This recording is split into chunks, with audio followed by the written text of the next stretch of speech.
Hello, friends. Robert Bevan here, author of the Caverns Creatures series of comedy, fantasy novels, and short stories. With me is Sam West, and today is another Martial Monday. Today we will be covering the Paladin Sacred Oath, the Oath of Vengeance. Oh, I feel like I could hear your voice at the intro to the original Dungeons and Dragons cartoon, but it's got like one of those 1940s filters over it where it's like it's talking the old-timey speech. I think you do a really great job with that. Today we're talking about Oath of Vengeance. Exactly, Oh, yeah. yes. I like Oath of Vengeance. I like it a lot. I think it's my favorite of the PHB outside of Oath of Ancients, but there's only like 3, so, most of them are great. The tenets of vengeance are you fight the greater evil, there's no mercy for the wicked, by any means necessary, and restitution. So this is a paladin that's been scorned and is very much the Batman of the D&D player's handbook. This is the I will smite evildoers into a burning crater. I guess it's not necessarily strictly Batman, but like it's the it is the I seek out the wrongdoers and make them pay for their crimes. The Daredevil or any of the vigilante Punisher kind of characters, if you're looking at comic book references, right? Right. So you get oath spells that I think are often overlooked. I think they're a very valuable element to defining sort of what this paladin does differently than the others. Their list is pretty sweet. Pretty good one, yeah. Yeah.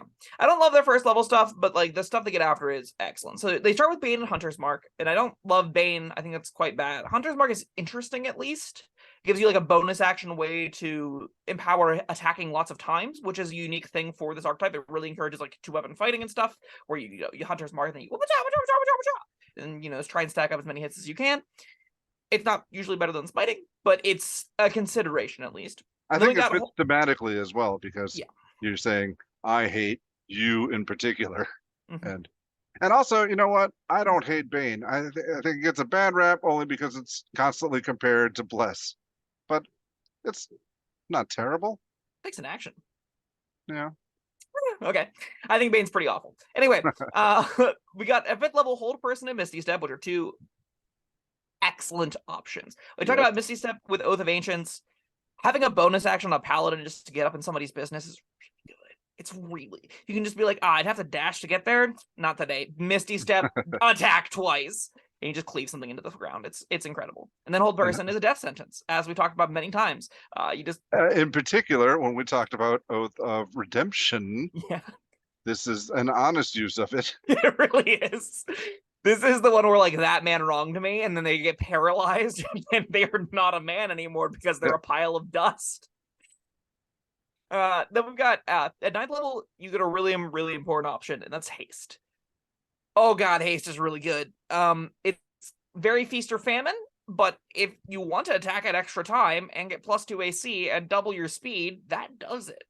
The thing is, it takes concentration, and if you lose concentration, you lose a turn, which is very dangerous. So you don't want to be your ideal use case for Haste is you got an AC of like 23 already anyway. You bump that up to a 25, and then you charge in there and start attacking a whole bunch of times against things that aren't likely to make you make saves. That's where it's really, really, really good.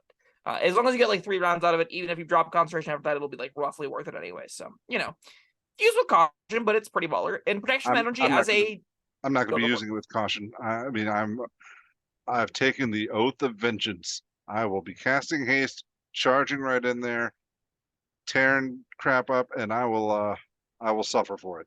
Sure. We also get Protection from Energy, which I think is at its best as a domain spell, as a oath spell, as a bonus spell, just because it's something I don't ever want to have to prepare, but whenever I'm spontaneously dropped into a fight of everything does fire damage, having a way to say resistance to that damage type, pretty useful. Oftentimes it'll be like, all right, we're going into an Ancient Red Dragon fight. I'm going to enter the fight with Protection from Energy, shrug off the first breath weapon by having the damage, then immediately switch over to Haste and get in there for more damage, right? That's the kind of play patterns you can look to set up with this. But that's a little bit clunky because he's put action on it, but I digress. Normally, I'm like, the rest of the stuff he gets kind of crap because it's higher level and it's difficult to justify. At 13th level, you get Banishment, which is one of the best 4th level spells in the game for lower tier characters to have access to, just because it's a single target solution to any problem. You can say, okay, that monster's going to be an issue. It's CR 106, Banishment. And it goes away, and you don't have to deal with the CR 106 monster for at least a minute, assuming you can maintain concentration. And that's really excellent even at 13th level. There's no time in the game where Banishment loses value. It gets better as it's hitting better things. And this is one of those instances where I think it's quite good. Additionally, you get Dimension Door, which is a huge range teleport where you can bring a buddy or a captive, depending on your point of view, that you can kind of like use as this great exploration tool. You don't really use it in combat as much on Paladins, but having just a 100-foot teleport as a domain or as an oath spell on Paladin will let you get and help different kind of circumstances. It's going to help you have a niche role in the sort of the infiltration missions and the breaking and entering stuff. It's one of the better forms of like independent movement in the game, and if other characters don't have this kind of teleport, you'll feel really good with it. All right, I'll agree. Dimension Door is a great spell. But how do you find it fits thematically with the Oath of Vengeance?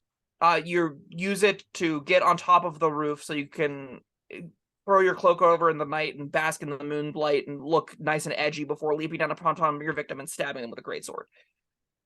It's a way to keep up and track monsters in the night. It's a huge teleport, right? Like if your quarry is getting away from you, teleporting in front of them with a greatsword and then is pretty sweet. Yeah, okay, I'll give you that. And The all whole right, Banishment. Banishment. I've never been yeah. I've never been a huge fan of it, especially for a character like this. You know, I don't want to banish you. I want to murder you. But all right, here's how I'm thinking it fits thematically. Okay. You got the person you're seeking vengeance against, and then their friend, and you say, you know what? I don't want you to see what I'm about to do to your friend. You banish him, and then you go on your murder spree. Sure. Or better yet, like, I don't want you interfering with my murder spree. Go into timeout, and then you go on a murder spree. Yeah. We also end things off with Hold Monster, which is a really great.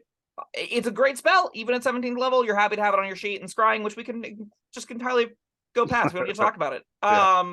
But Hold Monster's pretty awesome. Big fantasy that absolutely. If you're seeking vengeance against a monster, which you very well could be, killed your family. Yeah.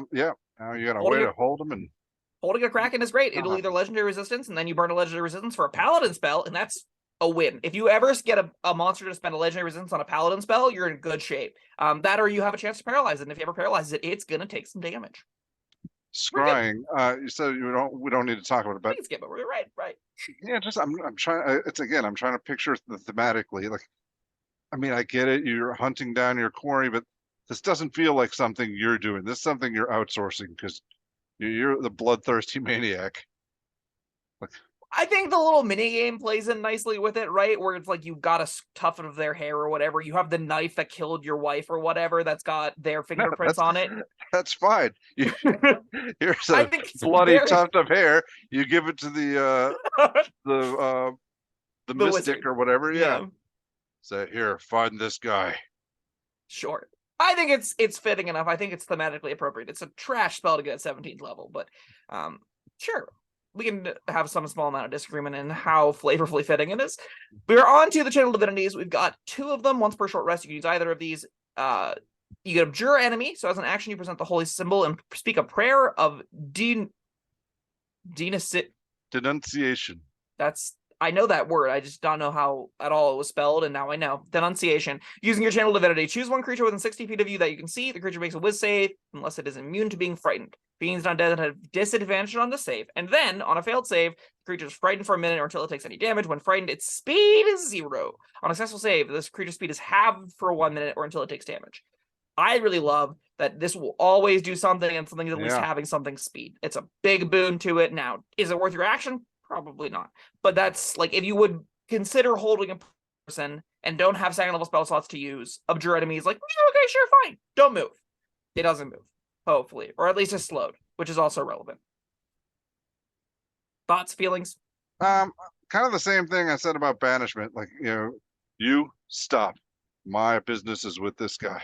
Sure. Then, because if they take damage, then it stops working. Yeah. You definitely want to be like, this thing isn't going to be in the fight for a little bit, and then you go kill everything else. Because, like, a really nice thing is, when I said that, you looked at me funny. Oh, no.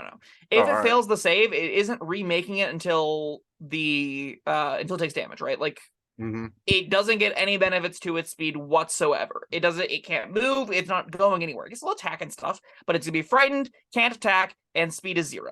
And that's just all very good at neutering encountering specific enemies, which is a pretty great thing to have for a short rest recharge mechanic. Sure. We also What else we got got? Vow of Enmity. So as a bonus action, you can utter a Vow of Enmity against a creature you can see within 10 feet of you using your Channel Divinity. You can vanish on attack rolls against the creature for a minute. It's great. Yeah. What's not to love? You're just like, hey, I'm gonna kill you. Advantage on all my attacks. Why not? It's reckless attack for Paladin, and reckless attack on Paladin is really gross because you're just like, oh, I crit slightly more now. Oh, I have this little feature called Divine Smite too. That's pretty nifty, isn't it? So yeah, then you just start turning things into dust with giant blasts of divine radiant energy because as a bonus action, you can just do that. Honestly, I think Vow of Enmity really like dwarfs Abjure Enemy and its utility just because it's so fun to be like, oh, I have advantage on all my attacks against this thing now. Great, get it. Yeah, I absolutely agree.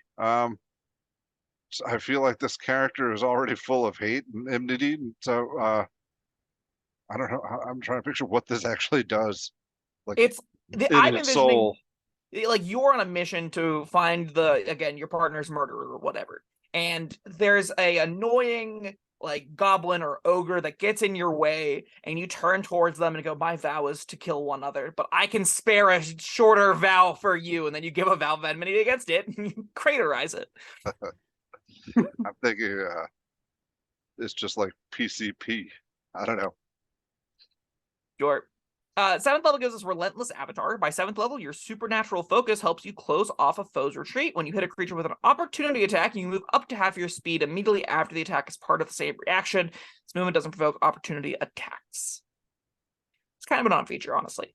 It doesn't. Yeah, I don't understand what this is supposed to do. Look, so you make an opportunity attack. Oh, but they are still moving, so you can chase after them. Okay. The idea is if they would be dashing away, this like kind of helps you keep up with them, but it doesn't in that instance. So like if a creature leaves your threat range without disengaging, you don't attack opportunity against them, right? They take some damage, and then they move the rest of their movement, and then they can dash.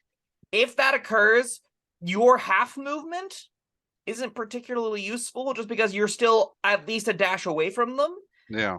So you would have had to travel roughly the same distance. Again, it's all assuming 30 feet. If you're faster than them, this is better. If you're slower than them, this is even worse.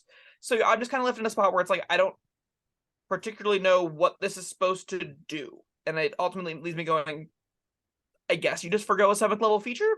Is that okay with what else we've gotten? Kind of. I don't know though. I mean, it's not completely forgoing because you don't have to use this to chase after them, do you? No, but so if you wanted some extra movement anyway, you can go somewhere else. In the incident where you want to move somewhere else and something provokes an attack of opportunity from you, then it's like, okay. So maybe this is on like Polar Master Sentinel stuff where you're like, okay, you enter my range, I stab you when I have an opportunity attack, and then I back up 15 feet. That's really cute. Is that good?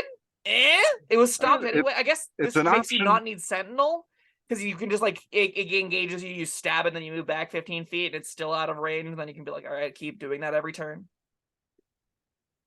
I don't know. I think that's probably the best use case for it. It's not particularly compelling. All right. What about this? All right. So it says when you hit a creature with an opportunity attack, you can move up to half your speed immediately after the attack, and as part of the same reaction. So this is before they move. So maybe if you like, they're trying to run down a hallway and you get in their face and block them. I don't know. I'm trying to. That text has got to be important, right? You would move through their space, and then they'd have to move through your space, which would count as difficult terrain, so that you slightly slow them down further, and they still dash away after that. I don't know. I figured that text had to be important. It is. The order of things that are happening. Slightly more useful. You're right that you do. I believe you're right that you do move before they move. Is that useful? Is my next question? Because you've already made an attack opportunity. I would say yeah, no, not. That's right? In an exactly 5-foot wide corridor, you have to get through their space first, and then they can get through your space. I don't know. I don't see it. Yeah, well, I tried. 15th level, we get Soul of Vengeance. So starting at 15th level, the authority with which you speak your vow of enmity gives you greater power over your foe. When a creature under the effect of your vow of enmity makes an attack, you can use your reaction to make a melee weapon attack against that creature if it's within range. Because sure, we weren't killing nothing hard enough as is, and we didn't need more reasons to not use Abjure Enemy, but here we are. All right, what exactly? So your vow of enmity, Channel Divinity, you have advantage on all attack rolls against a thing. Now, whenever you put your vow on makes an attack against anything, you get a free attack of a reaction attack against it. Oh, all right. Which is notably not an attack of opportunity, so it doesn't work with Relentless Avenger, which makes me really scratch my head and go, what is Relentless Avenger? But it's pretty solid. Yeah. It's not amazing. The once per short rest limitation to this is very real. There are going to be a lot of encounters where you're going to use this once the thing you vowed on dies, and then you don't have a 15th or 7th level feature. That's going to be kind of a bummer, but you know, against one large thing, this feels very good. It's just like, oh, you're beating up the fighter right now, great, stab, stab, stab. You're beating up me right now, great, stab, stab, stab. It's just a lot of free attacks. Where does this say once per short rest? Because it's attached to your vow of enmity, which is a channel attack. Oh, right. All right, So yeah, that's. If it's an enhancement of your channel divinity in a powerful way, is it worth a 50th level feature? I don't know. But you also get haste at 9th level, so like we're still getting good stuff. We'll close things out with Avenging Angel. So at 20th level, you can assume the form of Angelic Avenger. Using your action to undergo the transformation for an hour, you gain these benefits. You get a 60-foot fly speed, and you emanate an aura of malice in a 30-foot radius. The first time an enemy creature enters the aura or starts to turn there during a battle, which I don't know if there's any other time in the game that the phrase during a battle appears in rules text, and that annoys me because this should say in initiative, but here we are. Or in combat even. I think combat is gamified language for while you're in initiative. Wizards, fix your game. Anyway, so whenever the first time an enemy creature enters the aura or starts its turn there during a battle, the creature must succeed on a wisdom saving throw or become frightened of you for a minute, or until it takes any damage. Attack rolls against the frightened creature have advantage. So now you get a 60-foot fly speed, a 30-foot fear area that gives you advantage on things scared of you, which is pretty cool and lasts an hour, which is a long time. Right, you know, just during a battle, is that even necessary? I mean, No. I want to just walk into a market and make people fear me. I mean, if I see this guy with wings on his back and a giant sword of blood dripping from it, you know what? I'm okay being frightened. Yeah, me too. And then they have advantage on attack rolls against you because you're afraid of them. I think that's perfectly reasonable. I think like Avenging Angel threads a very like it threads the needle as far as power balance goes, right? Because it's not as potent as most of the minute-long duration ones, and that's pretty clear and obvious. You're not getting a resistance to all damage, advantage on all your attack rolls. At the same time, it's not like compared to just the passive, you always have these effects. This one I think is a little bit better and gives you clearer windows to be like, during this dungeon, I'm going to be an Avenging Angel of disaster and death, and that's pretty sweet. I think it hits a nice sweet spot for me as far as a utility tool that gives you some good in combat bonuses that isn't like, it isn't the most powerful thing that paladins get, but it lasts for multiple encounters. So you're not just like a god in one encounter, you're just a lot better in a few encounters. But it's pretty cool. Yeah. I'm into that. Yeah, it's all right.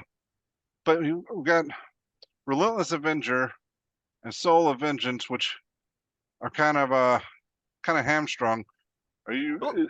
What? Relentless Avenger is, I think, by far the worst feature. At least Soul of Vengeance, like, is a powerful effect, even if it is only for one creature per short rest. So that's got what's got going for it. Yeah, that's what I meant. But so with those kind of lackluster features, do you think Avenging Angel is worth sticking out 20 levels for? No. I don't think I'm taking more than like 5, maybe 7 levels in Oath of Vengeance, and that would just be to get like that aura bump. You could even conceivably stay around for 9 to get haste, and then once you have haste, you're pretty happy. Then you're picking up Relentless Avenger, which feels kind of bad, so maybe you're doing something where you get 5 levels in Paladin and a bunch more in Sorcerer for haste and stuff. That's a really easy route to go because they're both Charisma casters. I think this lends itself very well to multi-classing just because of how like loaded the first 5 levels of Paladin are and how good both the channel divinities you get here are. I don't think getting to 15th level is all that compelling, so like I'm not often going to do that. That being said, I could absolutely see characters that just say my 13th level spells are great, my 9th level spells are great, my 5th level spells are great. I'm kind of okay getting a mediocre 7th level feature and just sticking this out to get Soul of Vengeance, which is not amazing, but fine, and then eventually Avenging Angel. Like it's not a disaster to stick into this for the long haul. Same time, I do think it lends really well to multi-classing. Man, I want to like Relentless Avenger. I feel like they could have tweaked that a bit more. I don't know what they intended you to be able to do with this. Yeah, I don't understand why it's half. Why don't you let you move your speed? Like, at least keep up with the thing that's trying to escape from you. Better yet, like, really. make the thing that's trying to escape from you unable to move. Like, your opportunity attacks reduce creature speeds to 0. That we already see that with Sentinel. This is a good reason to, again, not take Sentinel. Because the one thing it does with stopping movement, you can kind of, like, keep up with them, I guess. Hypothetically, on those builds specifically. Yeah. There's probably some interesting stuff to be had with it. I don't see it off the top of my head. Commenters, if you know things that are interesting to Relentless Avenger, hit me up. I'd love to see in the comments what Relentless Avenger can do that is interesting. That seems very, very bad to me. Yeah, but I mean, one stinker is not so bad. Are we ready to grade these? Yeah, I think this probably deserves a B. I think really Relentless Avenger is what's holding it back from. And Soul Avenger is also kind of mediocre as well. Those two features prevent it from being a territory as like a just solid option, good through and through. You can play 20 levels, you can multiclass it and be fine. You are incentivized to multiclass out of this, but if you do stick into it, Soul of Vengeance is pretty reasonable and Avenging Angel is great. And the spells you're getting at 5th, 9th, 13th, and even the 17th level giving you Hold Monster, like, I'm happy with all that. So, and that's on a half caster. Normally I'm really down on half caster spells. These ones are pretty solid. I think a B is a reasonable place for this to be. Yeah, I was going the opposite direction. I was, you know, even the stinkers aren't super bad, but and they get made up for with the spell list here. That's a pretty impressive collection of spells, and I'm giving it an A. And yeah, I do like the, if you want to stick out the 12 levels, the Avenging Angel, not the most powerful thing in the world, but really cool. Yeah, really cool. I think it delivers on its fantasy in a pretty concise, meaningful way. The fact that it just lasts an hour is really nice. You could just be like, oh, most of the time when we're playing, I look like an avenging avatar of death. That's sweet. And it's like, I'm not wrong, this is fly with no concentration Sure weakness. is. Yeah. So that's cool. Mm-hmm. All right. Well, that was Oath of Vengeance. Cool name too. Thank you, Sam, and thank you everyone for joining us. Let us know what you think. Go back and look at all our other videos about paladins and what have we done? We've done fighters. Is that it? We've done fighters. Fighters and paladins are our subclasses so far. All right, but there will be more. So There'll if be you're so seeing this in the future, there are more. There never stop. There's just an endless amount of them. It feels like. Yeah. Infinite subclasses. All right. Good times. Yeah. Thanks for joining us. Like and subscribe and all that, and we'll see you next time. Bye-bye. Oh, and leave a comment. Thank you for watching. If you found this helpful, informative, or entertaining, I'd really appreciate it if you hit the like button below. You needn't smash it. A gentle tap will suffice. If you want to see more videos like this, subscribe to the channel. And make sure you check out the links in the description, where you'll find my Caverns Creatures series of comedy fantasy novels, Sam's full review of the spell, and other fun things.